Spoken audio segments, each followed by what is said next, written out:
merayakan dan mendoakan arwah semua orang beriman.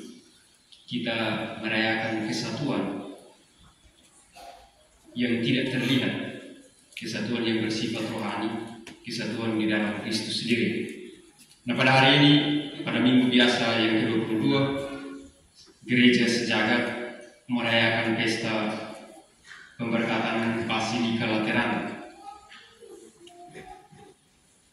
Basilika Lateran ini atau biasa Basilika Santo Yohanes adalah katedralnya Uskup Roma, katedralnya Paus. Dan karena itu biasanya disebut sebagai ibu dan kepala dari semua gereja di Roma dan di seluruh dunia. Jadi pada hari ini kita merayakan kesatuan kita sebagai orang gereja, sebagai orang Katolik, suatu kesatuan yang terlihat. Kita memang tidak pernah dan belum pernah sampai ke gereja itu, katedral itu, tetapi kita ikut merayakannya karena katedral Lateran itu juga ada di tempat ini. Dalam diri kita bersama uskup, para imam, sebagai satu kesatuan umat Allah di wilayah keuskupan ini. Gereja ini dibangun pada masa Kaisar Konstantinus. Kaisar ini juga yang mengeluarkan surat keputusan bahwa Katolik menjadi agama negara di Imperium Romawi. Setelah 300 tahun orang-orang Katolik dikejar-kejar, lalu kemudian Kaisar Konstantinus ini karena punya pengalaman perang, bagaimana dia menang bersama, dia menang dengan pasukannya, menang karena dia disuruh memasang, dalam mimpi disuruh memasang tanda salib pada perisai mereka, lalu dikatakan bahwa dengan tanda ini engkau harus menang. Setelah kemenangan itu dia lalu bertobat, walaupun belum jadi Katolik, tetapi dia sudah mengizinkan gereja Katolik menjadi gereja negara, gereja Imperium Romawi. Dan karena itu sesudah itu dia membangun Basilika ini. Dan pada tanggal 9 November 324 atau sekitar 1701 tahun yang lalu, gereja ini diberkati. Dan karena itu pada hari ini kita merayakan pemberkatan itu untuk merayakan kesatuan kita sebagai satu umat Allah yang disatukan oleh Kristus sendiri. Basilika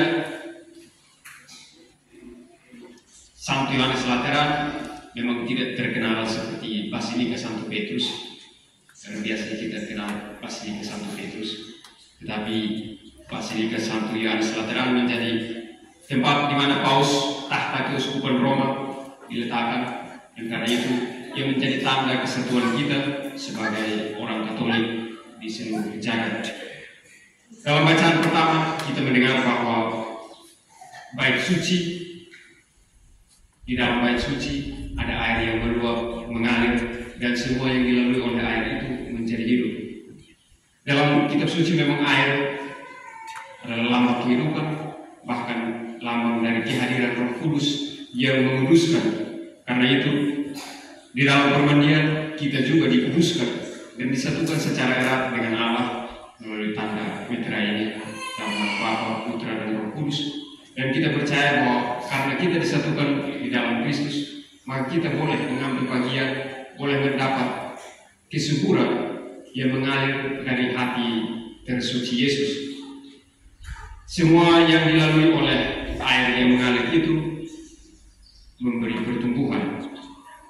Dalam Injil Yohanes juga kita mendengar bahwa kalau mereka yang mendengarkan sabda Allah itu sungguh-sungguh mencintai Allah, maka dari dalam hati mereka akan mengalir sumber-sumber kehidupan.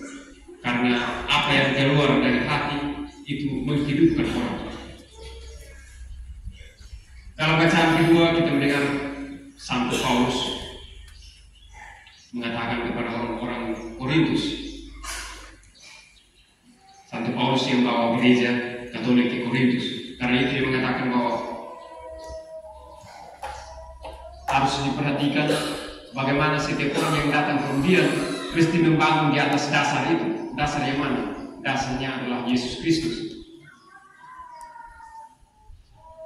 di Batuna ini gereja Katolik dibawa oleh Mama Maria bersama Bapak Torius.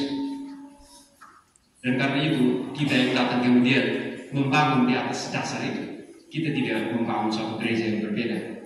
Karena yang dibawa oleh Mama Maria ke sini itu adalah Kristus yang kita imani. Maka Kristus itu juga yang menjadi dasar di mana kita perlu berpikir membangun komunitas gereja kita berdasarkan Kristus itu sendiri.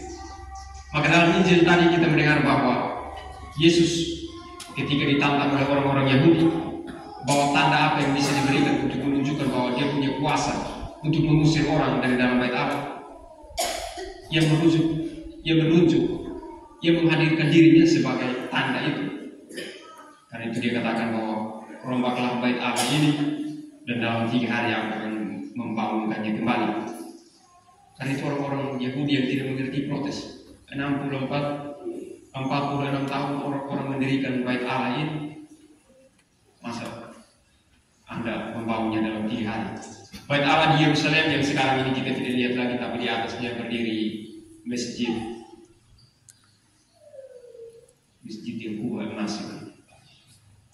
Dibangun pertama pada tahun 900-an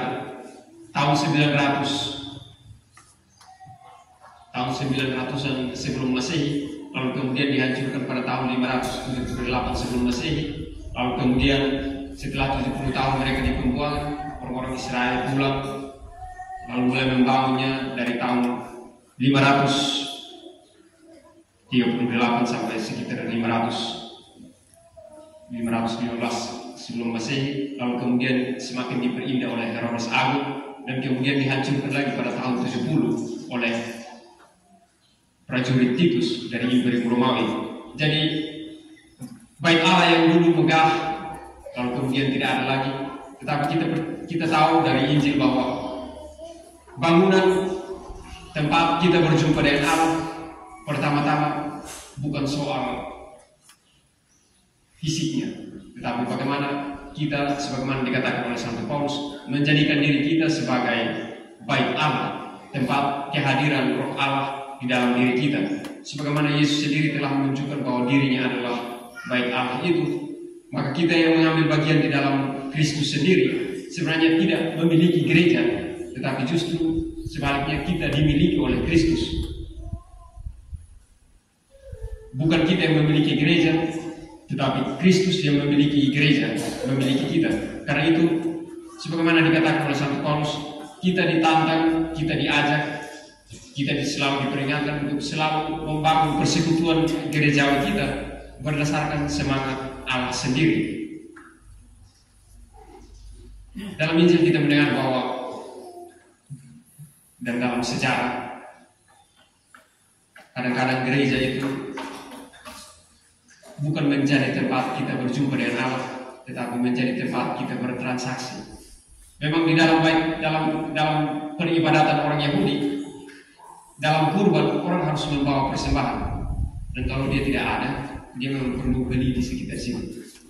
Persoalannya yang membuat Yesus kemudian membalikan meja-meja mereka, mengusir mereka, bukan pada persembahan itu, tetapi pada niat yang ada di balik itu.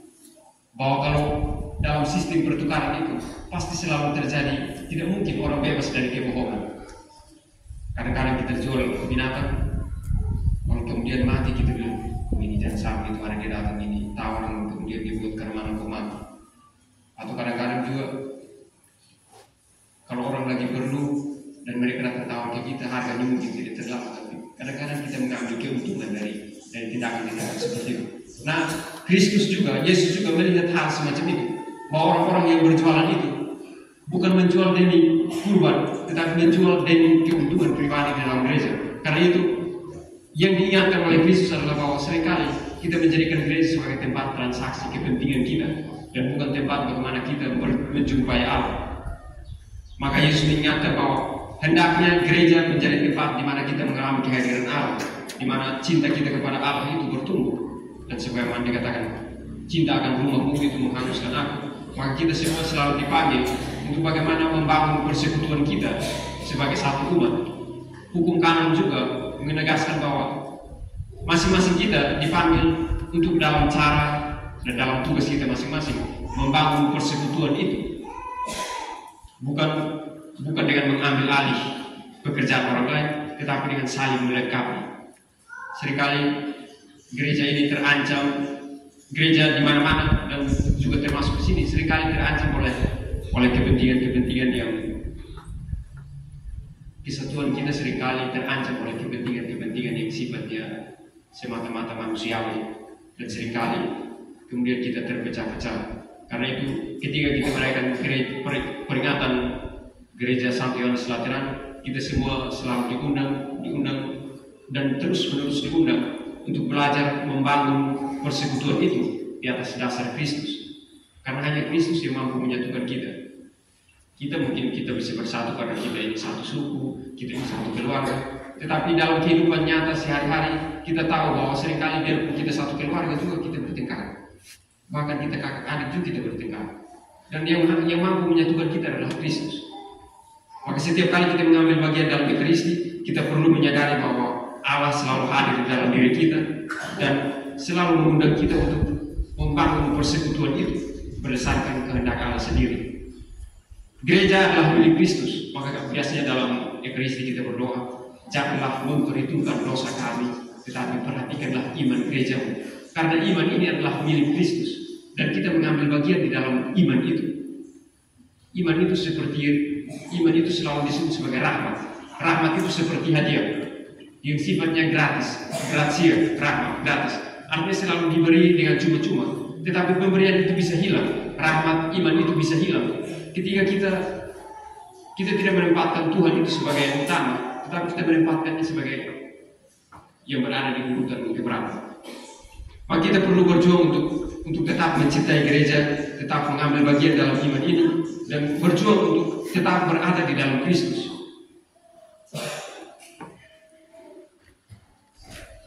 Mestinya dalam kehidupan sehari-hari, iman akan Kristus itu menjadi yang pertama.